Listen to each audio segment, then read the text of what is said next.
Hello scholars, कैसे हैं आप सब। क्लास 9 साइंस का चैप्टर है साउंड। चैप्टर नंबर 11 है। ओल्ड बुक में चैप्टर नंबर 12 मिलेगा। पेज नंबर 132 है न्यू बुक के लिए। 166 है ओल्ड बुक्स के लिए।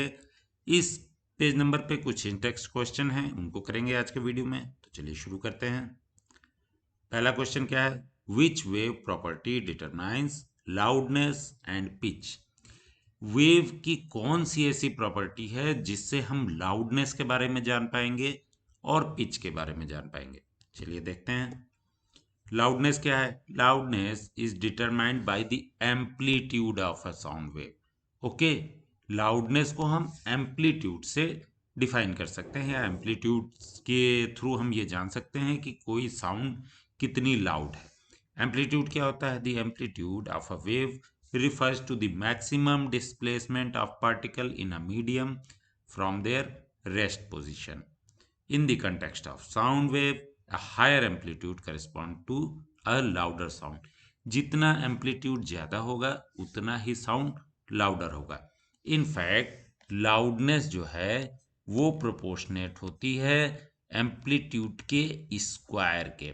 मीन्स एम्पलीट्यूड अगर आप डबल कर देंगे तो लाउडनेस 4 टाइम्स हो जाएगी। एम्पलीट्यूड अगर आप 3 टाइम्स कर देंगे तो लाउडनेस 9 टाइम्स हो जाएगी।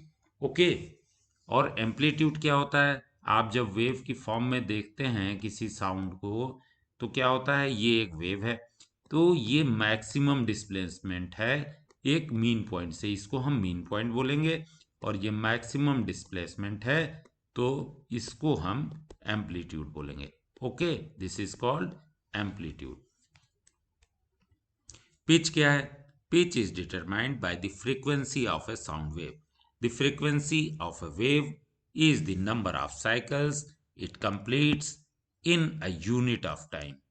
In the case of sound wave, higher frequencies are associated with higher pitch sound, while lower frequencies are associated with lower pitch sound. जब हम पिच की बात करते हैं तो एक्चुअली में हम साउंड की फ्रीक्वेंसी की बात कर रहे होते हैं। फ्रीक्वेंसी क्या होती है? एक यूनिट टाइम में। मीन्स अगर हम एक सेकेंड में कैलकुलेट करें तो कितनी वेव्स जनरेट हुई उसको हम फ्रीक्वेंसी बोलेंगे। जितनी ज़्यादा फ्रीक्वेंसी होगी उतनी हायर पिच होगी, जितनी कम फ्रीक्वेंसी होगी उतनी लोअर पिच होगी। चलिए मैं दो ग्राफ बनाता हूँ और दोनों ग्राफ में कुछ वेव्स बनाते हैं। सपोज एक ये ग्राफ है, ठीक है, और ये यहाँ से यहाँ तक फ्रीक्वेंसी वेव को पहुँचने में टी टाइम लग रहा है, ठीक है। और एक दूसरा ग्राफ बनाता हूँ, उसमें जो है इस तरीके का ग्राफ है। और अगर हम टाइम सेम ले टी, तो आप देखेंगे कि इसमें वेव्स ज़्यादा है, नंबर ऑफ वेव्स ज़्यादा है, इसमें नंबर ऑफ वेव्स कम है। अगर हम एक टाइम इंटरवल में चेक करें तो इस कंडीशन में फ्रीक्वेंसी किसकी ज़्यादा है? इस वाले वेव की फ्रीक्वेंसी ज़्यादा है। मीन्स ये एक हायर पिच साउंड है। ओके, और ये कौन सा है? ये लोअर पिच साउंड है। ठीक है, तो ग्राफ की फॉर्म में कभी कोई ऐसा क्वेश्चन आ जाए कि सेम टाइम इंटरवल में कम वेव्स हैं और उसी टाइम इंटरवल में एक दूसरा ग्राफ है जिसमें ज़्यादा वेव है, पूछ दिया जाए कि इसमें किसकी पिच ज़्यादा है, तो जहां पर नंबर ऑफ वेव्स ज़्यादा हो रही हैं सेम यूनिट टाइम में, वहां फ्रीक्वेंसी ज़्यादा है, वहां पिच ज़्यादा है।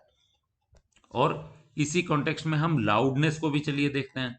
सपोज ये एक मीन पॉइंट है, ये एक वेव है, ओके, और सेम मीन्स ये जो डिस्टेंस है इसी सेम डिस्टेंस की एक और वेव है, उसका क्या है? उसकी एम्पलीट्यूड ज़्यादा है, ठीक है, टाइम वाइम सब सेम है।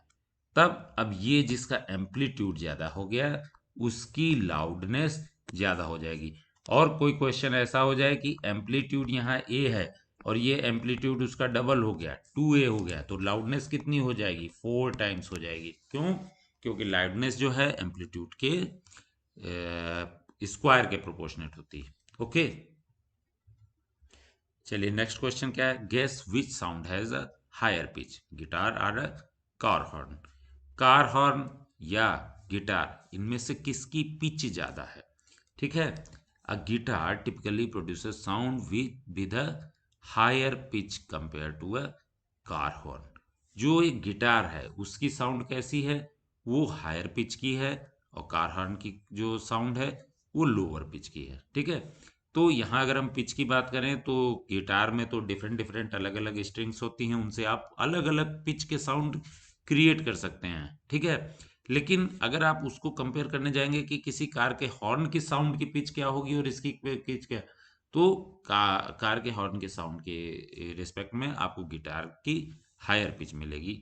ठीक है, चलिए मिलेंगे नेक्स्ट वीडियो में, कुछ और इन टेक्स्ट क्वेश्चन को कंप्लीट करेंगे।